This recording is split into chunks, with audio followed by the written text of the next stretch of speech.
یہ حضرت لوط علیہ السلام کا شہر صدوم ہے جو ملک شام میں صوبہ حمص کا ایک مشہور شہر ہے۔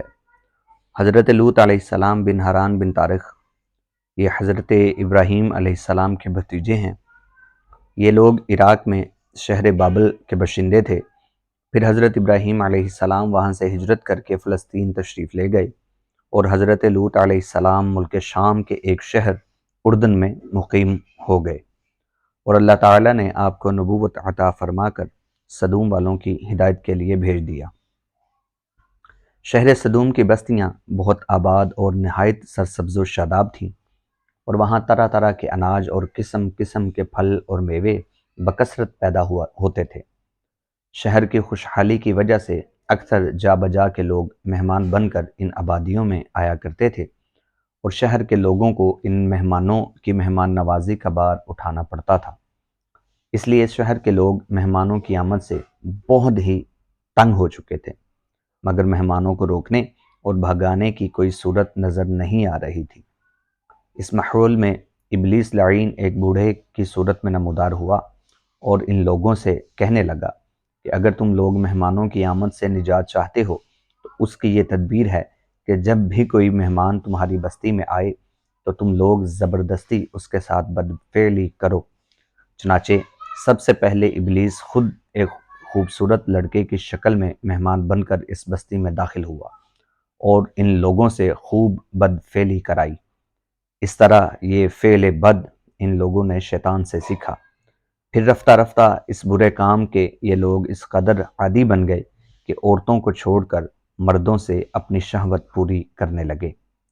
چنانچہ حضرت لوط علیہ السلام نے ان لوگوں کو اس فعل بد سے منع کرتے ہوئے اس طرح وعظ فرمایا کہ اتأتون الفاحشۃ ما سبقکم بها من احد من العالمین انکم لتأتون الرجال شہوۃ من دون النساء بل انتم قوم مسرفون۔ ترجمہ کنز الایمان۔ اپنی قوم سے کہا، کیا وہ بے حیائی کرتے ہو جو تم سے پہلے جہان میں کسی نے نہ کی، تو تم مردوں کے پاس شہوت سے جاتے ہو عورتیں چھوڑ کر، بلکہ تم لوگ حد سے گزر گئے۔ حضرت لوط علیہ السلام کے اس اصلاحی اور مصلحانہ وعظ کو سن کر ان کی قوم نے نہایت بے باکی اور انتہائی بے حیائی کے ساتھ کیا کہا، اس کو قرآن کی زبان سے سنیے۔ وَمَا كَانَ جَوَابَ قَوْمِهِ إِلَّا أَن قَالُوا أَخْرِجُوهُم مِّن قَرْيَتِكُمْ إِنَّهُمْ أُنَاسٌ يَتَطَهَّرُونَ۔ اور اس کی قوم کا کچھ جواب نہ تھا مگر یہی کہنا کہ ان کو اپنی بستی سے نکال دو، یہ لوگ تو پاکیزگی چاہتے ہیں۔ جب قوم لوط کی سرکشی اور بدفعلی قابل ہدایت نہ رہی تو اللہ تعالیٰ کا عذاب آ گیا۔ چنانچہ حضرت جبرائیل علیہ السلام چند فرشتوں کو ہمراہ لے کر آسمان سے اتر پڑے۔ پھر یہ فرشتے مہمان بن کر حضرت لوط علیہ السلام کے پاس پہنچے، اور یہ سب فرشتے بہت ہی حسین اور خوبصورت لڑکوں کی شکل میں تھے۔ ان مہمانوں کے حسن و جمال کو دیکھ کر اور قوم کی بدکاری کا خیال کر کے حضرت لوط علیہ السلام بہت فکر مند ہوئے۔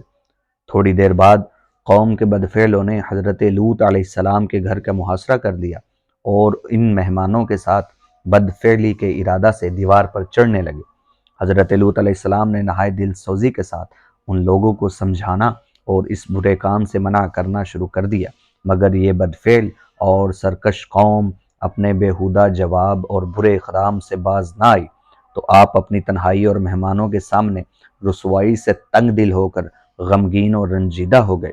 یہ منظر دیکھ کر حضرت جبرائیل علیہ السلام نے فرمایا کہ اے اللہ عز و جل کے نبی، آپ بالکل کوئی فکر نہ کریں، ہم لوگ اللہ تعالیٰ کے بھیجے ہوئے فرشتے ہیں جو ان بدکاروں پر عذاب لے کر اترے ہیں، لہٰذا آپ مومنین اور اپنے اہل و عیال کو ساتھ لے کر صبح ہونے سے قبل ہی اس بستی سے دور نکل جائیں، اور خبردار کوئی شخص پیچھے مڑ کر اس بستی کی طرف نہ دیکھے، ورنہ وہ بھی اس عذاب میں گرفتار ہو جائے گا۔